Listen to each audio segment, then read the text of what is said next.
आदाब दोस्तों, मैं हूं शहजाद आलम बरनी। आप देख रहे हैं द बरनी शो।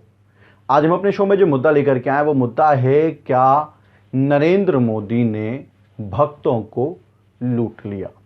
अब आप सोचेंगे कि प्रधानमंत्री नरेंद्र मोदी भला किसी को कैसे लूट सकते हैं और भक्तों को कैसे लूट सकते हैं। भक्त तो उनके अंधभक्त हैं और उनके लिए जान देने के लिए तैयार हैं, फिर प्रधानमंत्री नरेंद्र मोदी आखिर भक्तों को कैसे लूट सकते हैं।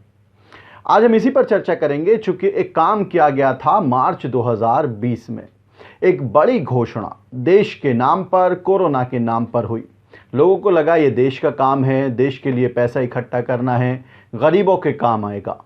लेकिन उन्हें क्या पता था कि ये पैसा लोगों की निजी जेब में जा रहा है, ना कि सरकारी खजाने में।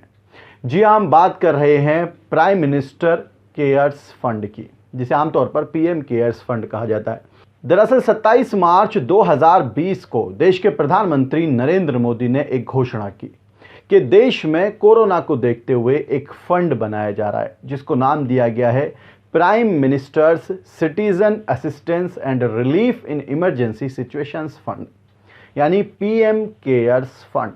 लोगों को लगा कि प्रधानमंत्री का शब्द इसमें इस्तेमाल किया गया है, प्रधानमंत्री के नाम पर पैसा लिया जा रहा है, पोस्ट के नाम पर, ना कि व्यक्ति विशेष के नाम पर। तो ये पैसा जाहिर सी बात है कि सरकारी खजाने में जाएगा।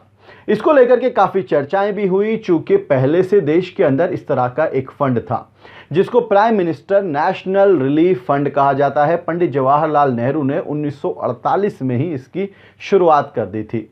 सवाल उठने लगे कि जब पहले से ही प्राइम मिनिस्टर के नाम से एक रिलीफ फंड है अवेलेबल, तो फिर एक नया फंड शुरू करने की क्या ज़रूरत है। वो भी देश का पैसा है, ये भी देश का पैसा होगा। लेकिन लोगों को नहीं पता था कि जो बात ज़बान पर है वो दिल में नहीं है।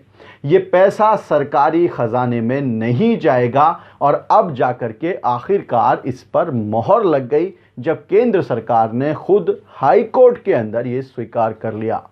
दरअसल दिल्ली हाई कोर्ट में एडवोकेट सम्यक गंगवाल ने एक याचिका दायर की, जिसमें यह मांग की गई कि पीएम केयर्स फंड में पारदर्शिता लाने के लिए इसे आरटीआई के दायरे में लाया जाए। दूसरी मांग की गई कि इसको राज्य का फंड घोषित किया जाए, यानी कि स्टेट का फंड घोषित किया जाए।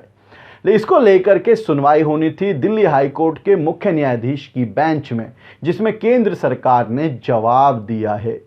उस जवाब में कहा गया है कि पीएम केयर्स फंड सरकारी फंड नहीं है। साथ में यह भी कहा गया है कि इसमें जो राशि जमा की गई है वो सरकारी खजाने में नहीं जाती है और ना ही ये आरटीआई के अधीन आता है।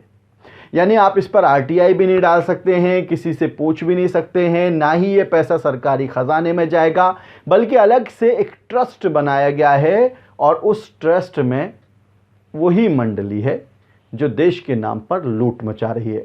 लेकिन बड़ा सवाल उठता है दो चीज़ों पर। वो दो चीज़ें हैं, एक तो प्राइम मिनिस्टर शब्द का इस्तेमाल, यानी कि प्रधानमंत्री के नाम से फंड इकट्ठा किया गया, जो कि अपने आप में एक अपराध है कि आप देश के संवैधानिक पद के नाम पर किसी भी प्राइवेट फंडिंग को नहीं ले सकते हैं। दूसरा था गवर्नमेंट ऑफ इंडिया के नाम की वेबसाइट का इस्तेमाल, यानी कि डोमेन, वो डोमेन जो वेबसाइट का डोमेन होता है जो सिर्फ सरकारी संस्थानों को मिलता है, वही डोमेन पीएम केयर्स फंड को भी मिला। अगर पीएम केयर्स फंड की वेबसाइट पर आप जाएंगे तो आपको वेबसाइट मिलेगी www.pmcares.gov.in, यानी कि इंडियन गवर्नमेंट का ये डोमेन है। ये सिर्फ इंडियन गवर्नमेंट को ही मिलता है, वो भी अनुमति के बाद।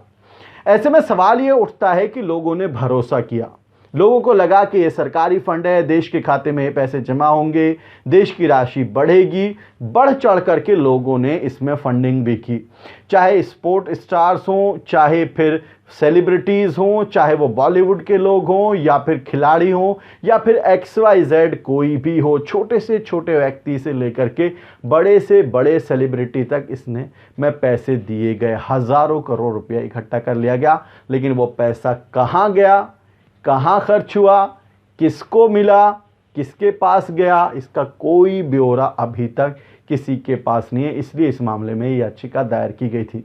अब इसको लेकर के 27 सितंबर को अगली सुनवाई होगी।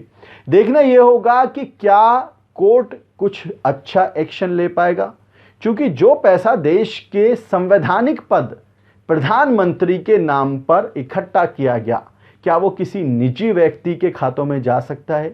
क्या वो किसी निजी ट्रस्ट के पास रह सकता है? ये अपने आप में एक बड़ा सवाल है। आप इस पूरे मामले को किस तरह से देखते हैं? सबसे बड़ी बात कि भक्तगण ऐसे में क्या सोच रहे होंगे, जिन्होंने दान दिया था और वो भी दान दबा करके दिया गया था, उस दान का क्या होगा, किसके पेट में ये दान जाएगा, क्योंकि गरीब जनता के पास तो ये पहुंच नहीं रहा है। आप इस पूरे मामले को किस तरह से देखते हैं? अपनी राय जरूर बताएं। वीडियो के नीचे कमेंट बॉक्स है, उस कमेंट बॉक्स में जाएं, जाकर के अपनी राय हमें जरूर बताएं। आज के इस एपिसोड में इतना ही। हमारी आपसे रिक्वेस्ट है, इस वीडियो को शेयर जरूर करें और हमारे चैनल को सब्सक्राइब जरूर करें। और आप हमें सोशल मीडिया पर यानी इंस्टा, ट्विटर और फेसबुक पर फॉलो करने के लिए वीडियो के नीचे जो लिंक्स दिए हुए हैं उन लिंक्स पर जाकर आप हमें सोशल मीडिया पर फॉलो कर सकते हैं। बहुत बहुत शुक्रिया।